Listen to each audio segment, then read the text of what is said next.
एमिति नुआ वीडियो देखिया पाई ए वीडियो गोटे लाइक करंतु आ आम चैनल से जोड़ी हा पाई एबे सब्सक्राइब करी पाखर आसुथबा घंटी चिन्ह दबाई ऑल सिलेक्ट करंतु जा फरे आपण देखि परबे सब वीडियो सर्वप्रथमे।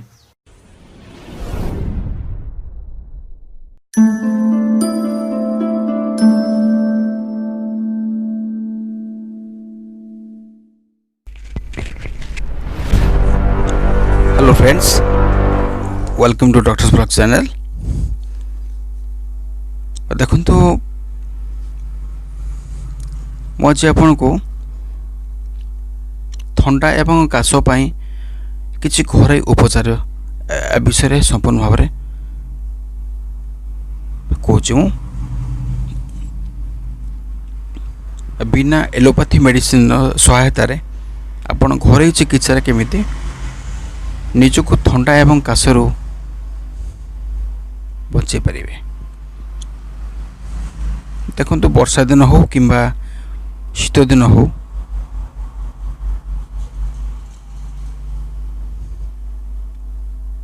यही ठंडा एवं काश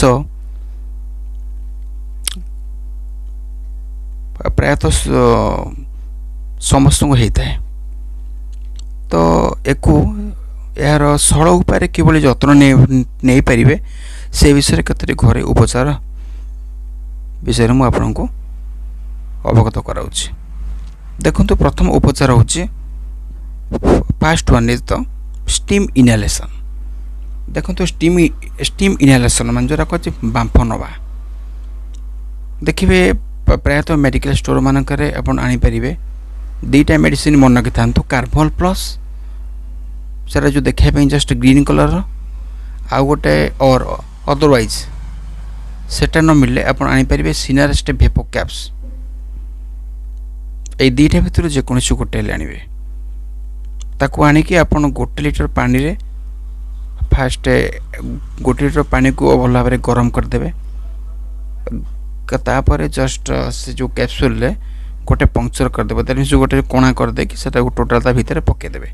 पकई सारा पर जो गैसटा बाहर बांफटा बाहर आपण इमिडिएटली गोटे जो बड़ कंबल माने गोटे जो कौन दैट मीन्स ब्लैंकेट आनिकी पूरा पूरी टोटाल कने कवरेज करके ताकि आप बांफटा नहीं पारे। दिन को थरिए नियंतु आपण निजे तार रिजल्ट अनुभव करें। जदि आपण पिला को ठंडा पानी गाधोया को असुविधा होता है तेबे आपण मात्र 10 ରୁ 15 मिनट पानी को गरम कला पिला को गाधे दिंतु। यह द्वारा पिला को ठंडा लगे नहीं। एवं आउट कथा हूँ नीलगिरी तेल बोली गोटे मिले, से नीलगिरी तेल पिला को लगेले ठंडारू दूरी रखापी यह साहाय्य करें। ये गला प्रथमतः। सेकेंड हूँ द्वितीयतः महू जो कहते हनी। महूर बहुत उपकारिता रही। आपण पिला को दिन को 2 ରୁ 3 चामच 2 ରୁ 3 चामच नुह 2 ରୁ 3 थर लेखाएं महू खाली जस्ट चटई दिंतु। जदि देखिए आपण पिला को 5 वर्ष अधिक होइछि तेबे दालचीनी गुंड को महू सहित मिसाई 1 चामच प्रत्येक दिन दिंतु। यह द्वारा आपण पिला ठंडारू दूरे रहिबो एवं सुस्थ भी रहिबो। थर्ड जुआणी। देखो गरम पानी रे जुआणी एवं तुलसी पत्र रस को मिसाई पियंतु। यह द्वारा कौन हम ना जदि आप कफ हो ना कफ भी बाहरी जीव। जदि छाती पेन हो छाती जंतु भी रक्षा पाई। फोर्थ हूँ जलपान।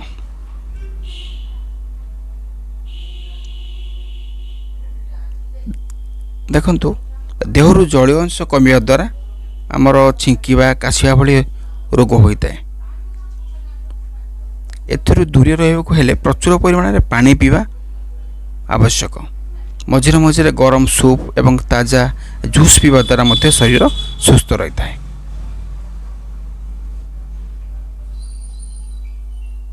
नेक्स्ट लुण गार्गेलिंग जोरा कहते हैं वार्म सालाइन वाटर गार्गेलिंग।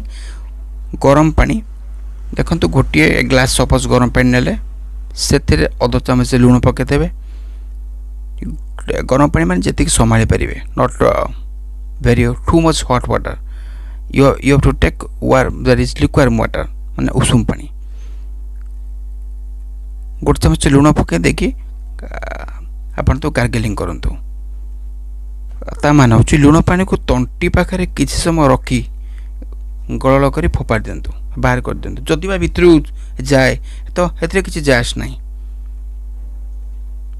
किंतु हमर मेडिकेटेड जो different types of gargling available there just like I mean to say that what that is the another is better in gargling आसुची पिटा कान गार्गलिंग आसुची सो बेटर इन गार्गलिंग को जदि आपण gargling करूचंती जदि बाय चांस आपण intake कले by chance भितर को पड़ैला तो तार वेरियस साइड इफेक्ट्स अछि सो तार मो आपण एडवाइस करबी जे सबटु बेटर हो जे लुण पानी गार्गलिंग टा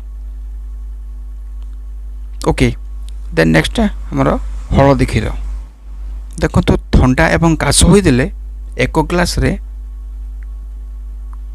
क्षीर रे हल्दी गुंड मिसाई प्रत्येक दिन राति रे सोया पूर्व एक पियंतु यह शरीर रे रोग प्रतिरोधक शक्ति माने हम जो करती बॉडी रो immunity power body resistance power पूरा पूरी वृद्धि करने सहित आपण को संक्रमण रो रक्षा करिଥାଏ आ काश कफर उपशम मिलवा सह नाकरू पानी बोहिबा भी बंद हो जाए फल आपन को आराम लगे सो दैट्स ऑल बाबूजी आपन को वीडियो निश्चित भल लगी जदि भल लगी था so please like share and subscribe my channel as a result you will get next notification video I promise so till then bye bye thank you take care